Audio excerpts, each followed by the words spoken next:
Boker Tov, donc on est à 2 jours de Rosh Hashanah pratiquement, puisque c'est pas demain, c'est après-demain comme je viens de dire. Donc prépare. Ouais, les gens ils vont pas le comprendre. Donc c'est bien sûr une façon de parler, mais on a compris. On est à la synagogue.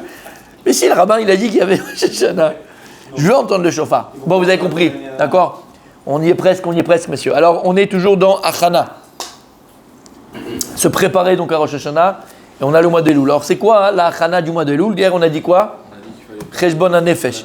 Il faut être capable de faire une bonne des doutes, de faire les comptes. Mais il dit, le Rav, écoutez bien. La brioute. Alors ce qu'on va dire, c'est émettre la mito, pas émettre. Vous vous rappelez le cours de vendredi? Différence entre émettre et émettre la mito. C'est 2 choses différentes. Ve'aïkar. Lo lefached. Lo lefached klal. Et il dit le Rav, ve'aïkar. Et la chose la plus importante, le principal. Ligvoa zman bechol yom le limud halacha le maaseh bechol arba chelkei shulchan aruch. Pendant ce temps-là, cette période, c'est une période qui est propice à se préparer à quoi? À l'étude de la halacha. Bechol yom. Fais 5 halachot par jour. Pourquoi 5? Je ne sais pas. Mais dans le temps tunisien, c'est normal que ça sort 5. En tout cas, fais 5 halachot par jour. 5 minutes, 10 minutes. Tu prends le Ilkut Yosef. Tu prends le Mishnah Berurah. Et Blainra, c'est pas ce qui manque. Alichot Olam, il y a tellement de livres d'halachot clairs, précises. Halacha le maaseh. Donc il dit, principale étude qu'il faut avoir, préparation, étudier, messieurs, la halacha. Alors, pourquoi c'est important d'étudier la halacha tout le temps? D'abord pour savoir comment agir, comment faire les choses. Toute l'année, tu faisais un Netiat Yadayim comme un pied nickelé. Tu ne sais pas comment on fait les Netiat Yadayim. Après, on fait les Netiat Yadayim, comment on fait les Netiat Yadayim? Tu faisais les Netiat Yadayim comme quand tu fais la fin du repas, là, comment on appelle ça? Meim Acharonim. Tu fais Netiat Yadayim comme... Pourquoi? L'eau, il faut qu'elle vienne jusqu'au poignet. Enfin, en haut des poignets, quoi, juste avant le poignet. Et toi, tu mets un peu d'eau là, ça fondirait juste aux phalanges. C'est pas un Netiat Yadayim, ça, monsieur. Ça, c'est Meim Acharonim. C'est les eaux qu'on fait à la fin du repas. Quand on met les mains, on les met comme ça de face, on ne les met pas comme ça retournées. Lama, parce que c'est la bracha. Quand tu fais la bracha, qu'est-ce que tu fais? Al netilat, yadaim atamakbia et yadaim jusqu'au niveau de la tête. Pas plus que la tête, mais au niveau de la tête. D'accord? Lama, al netilat, yadaim. Tu lèves les mains au niveau de la tête. Donc il y a des choses à faire. C'est des choses qui sont. C'est la base. Et c'est écrit, hein? Pas besoin d'aller chercher midi à 14h dans des livres de savants. C'est écrit. Noir sur blanc, prends les coups de Yosef de A à Z, c'est écrit, tu sais lire l'hébreu, tu fais tranquille. C'est même en français. Lequel vous recommandez alors? Les coups de Yosef. Surtout en plus, qu'en dessous, tu as plein de mécorotes et tu apprends d'où il vient la halakha, c'est hyper bien expliqué. C'est magnifique. Comment? Il est là. Regarde tous les volumes qu'il y a. Monsieur, il écrit, et même en français, c'est même en français. Même en français, mon sadique. Maintenant. Non, il n'est pas de poussière. Il n'est pas de poussière. Maintenant, messieurs, écoutez bien. C'est tellement important la halakha pour apprendre halakha les maaseh comment se comporter, comment agir, comment tu fais les choses. Mais écoutez bien. Pourquoi est-ce que c'est important d'étudier la halakha d'Afkom au mois d'Elul? En plus, toute l'année, faut étudier. Mais en plus, au mois d'Elul, c'est un moment propice et c'est une préparation. Il dit Rabbi Nachman de Breslev dans l'écouté Moharan, au nom du Zohar. Il y a 2 notions dans l'étude de la Torah. Le Zohar, il dit, il y a ce qu'on appelle Razin, je l'ai déjà mentionné ce nom-là, et il y a Razin des Razin. C'est-à-dire, Razin, c'est les secrets. Razin des Razin, c'est les secrets des secrets. Alors, c'est quoi Razin? C'est quoi les secrets de la Torah? C'est la halakha, dit le Zohar. Si Dieu ne t'avait pas dit de faire un Netiat Yadayim comme tu sais ça, c'est les secrets d'Akadosh Baruch Hu.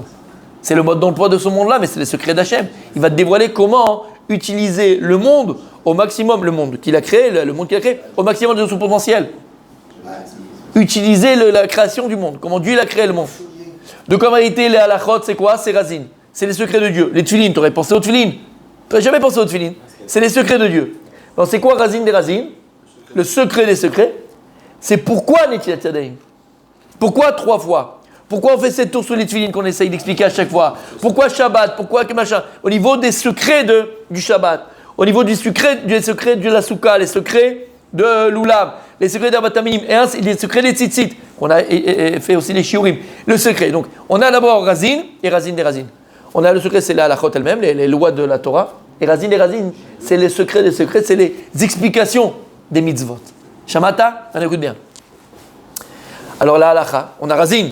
Alvaï qu'on arrive à Razin, alvaï qu'on arrive au secret de la Torah. Les secrets, c'est la halachot. Et arrive à comprendre la halachot, savoir la halachot. Pshat, hein. Je ne parle pas maintenant des secrets, les sodotes et la façon ésotérique d'étudier la halachot. Là, je te parle mieux du pshat. Alors pourquoi c'est important, mon tzaddik? Écoute bien, dit Rabbi Nachman, arrête, lorsque Adam Arishon, il a fauté, avant la faute d'Adam Arishon, le monde, il était... Il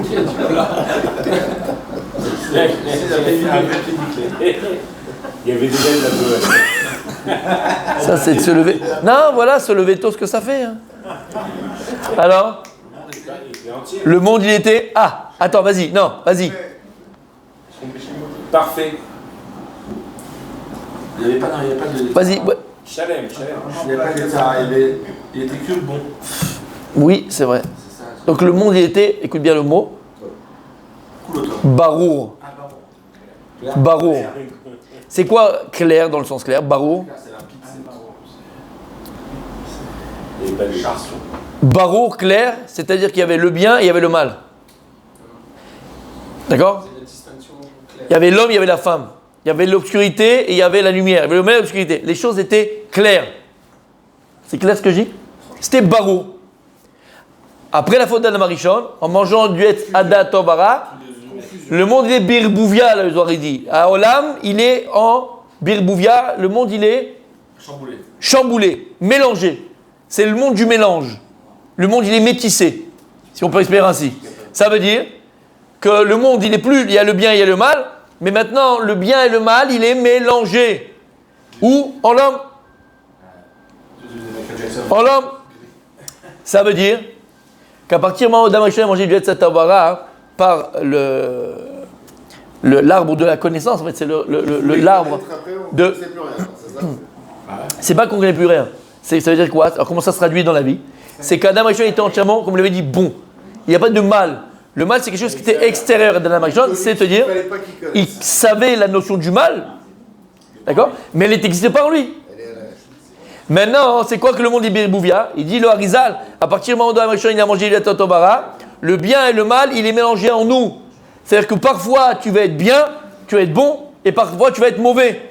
Tu peux être 5 minutes avant très bon, tu fais ta Amida avec Béhémet, attention, hein, sincèrement, avec des kabanotes, avec des bonnes intentions, une belle tfila, tu t'élèves Béhémet dans les cieux supérieurs au moment de ta prière. Et 5 minutes plus tard, tu sors de la synagogue, qu'est-ce qui se passe? Tu deviens un requin des affaires et tu mens et tu voles et tu trucs et tu es un truand. Comment c'est possible? Non, mais comment c'est possible? C'est possible, Habibi. Il dit le Harizal, à partir du moment où Adam Arishon a fauté, le bien et le mal est mélangé. Tu peux être dans 2 secondes à faire tes télim sur ton canapé, et quand tu fais tes télim, tu as un cri-douche de fou, c'est magnifique, tu es là, tu fais tes télim comme David Ameler, Kabiachol, et 2 secondes plus tard, tu poses tes télim, tu allumes la télé, et tu tombes sur